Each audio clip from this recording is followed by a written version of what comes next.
Now let us learn about the join method in array. The join method creates and returns a new string by combining all the elements. The elements are separated by the specified separator character. If none is specified, it separates the elements with commas. Let me show you. So what I'm going to do here, I'm just going to create another variable. Let me say new item. So here I'm going to say equals fruits dot join as a method. Initially, if you don't specify anything inside, you're just going to separate all the elements in the array with commas. So let me show you this. So I have not specified anything within the join method. So now what I want to print them is a new item. So when I print this one, you will see each items will be separated with comma. As you can see them there, after every element there is a comma. But if you want to specify a separator, you can do that. Let me say I want to separate them with a dash. So save, it will be a dash, no commas. As you can see them here. Maybe after the dash, if you want to give a space, just give a space here so that there will be a space there as well. As you can see them there. So if you want to give a space here, give a space, save, there will be a space. If you want to change this one to anything else, it's up to you. If you use at, it will be at as a separator.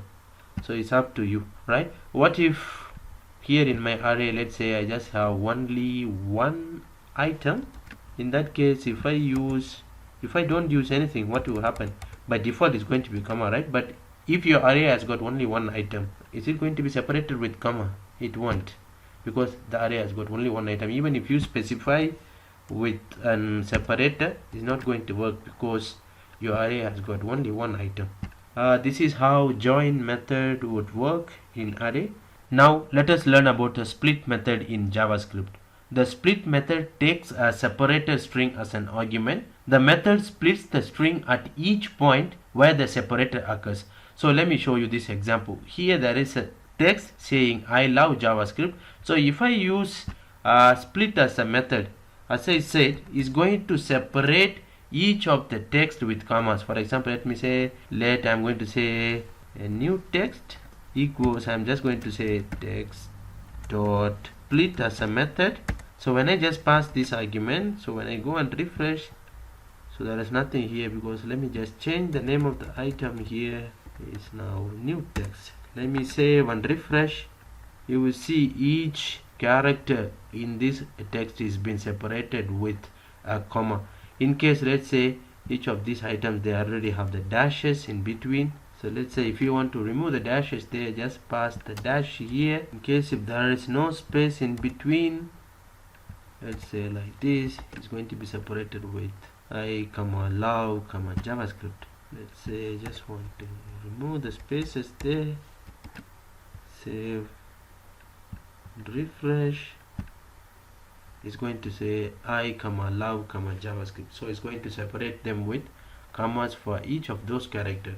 So this is how split method would work in JavaScript. Next, we are going to see how to merge two arrays. So for that, there is a method name called concatenation. That one would help us to merge two different arrays. So let me have this example here to explain how the concatenation would work in JavaScript. I'm going to have first array, let me say fruits 1. So here I'm going to have some elements, let me say banana, and then I can say apple, then the third one I can say oranges. So this is my first array. Then I can have another array. So what I can do, let me just copy and paste. So this one I can call them as a fruits 2.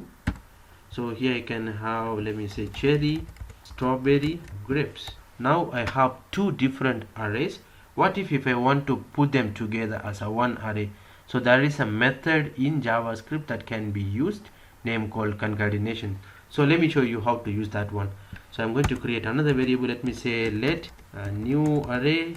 Here I can say I want to concatenate this second array with the first array. So what I can do, what is the name of the first array? Fruits dot, I am going to use concatenate as a method. So this is a keyword. So this concatenation, what do you want to concatenate into the first array? You want to concatenate the second array, right? So just pass the name of the second array and then print this new item now. So you would see both of the arrays would be concatenated as one. So let's say bananas, apple, oranges, cherry, strawberry, and grapes. What if I have more than two array? here I have got only two arrays, so there is a first array. I'm going to pass the second array. What if I have another array here? Let's say, let me copy and paste them here. So let me call this one as a fruits 3. Here let's say I'm going to have another fruits like guava.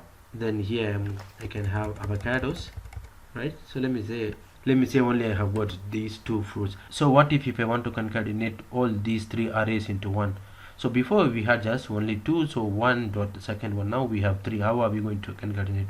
Simple, just separate them with comma, then just use fruits 3. Then save and refresh. You will find that even the third array would be concatenated. So you see guava and avocados is being included into one array. So if you have more than one array, just separate them with comma. This is how you can concatenate more arrays into one using JavaScript array method. I hope now you have understood. Now the next method that we are going to learn is indexof methods. So what is the use of this indexof method?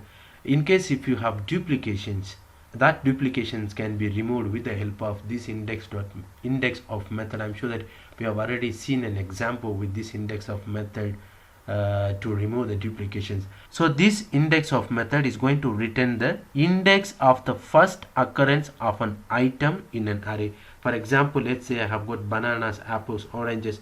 Let's say here I'm going to have another banana, right? So in this particular array, let me remove this for now, even this one. So let me say let new item. So here I can say fruits dot indexof as a method. So here I'm going to pass the name of the item from the array. So let's say I'm going to pass banana. So here in this particular array, the occurrence of the bananas is been found 2 times, right? But when you use indexof as a method, is going to return the first occurrence of an item. So in that case, 0 is the first occurrence, right? So when I go and refresh, so here what I want to print them is new item. So let me save and refresh again. So it's going to return me 0 because banana, it has 2 places where there is a 0, 1, 2 and 3. So 0 and 3, that is where the banana is being found. But when you use indexof as a method, it's going to return the first occurrence of an item in the array. When you use lastindex as a method, is going to return the last occurrence of an item. So in that case, it's not going to return 0 for this banana. It's going to return the index of this particular banana. So what is the index of that particular banana? So here is an uppercase. No wonder that it's not giving us an, even this O is an uppercase. So let me save and refresh so that you would see it will return the last occurrence of this particular item in this array. So this is how the indexof and the last indexof item would work. So what if I use the lowercase here instead of uppercase b? Let's say I'm going to use lowercase b. So when I refresh, you would see -1. Even when I use indexof method instead of last indexof, let me say indexof method. Let me save and refresh. Even this one is still returning -1. What does that mean, this -1? This -1 is nothing but the item that I have passed them here is not found in the array. There is banana, but it's not exactly the same way that you can pass them here because this is a lowercase p.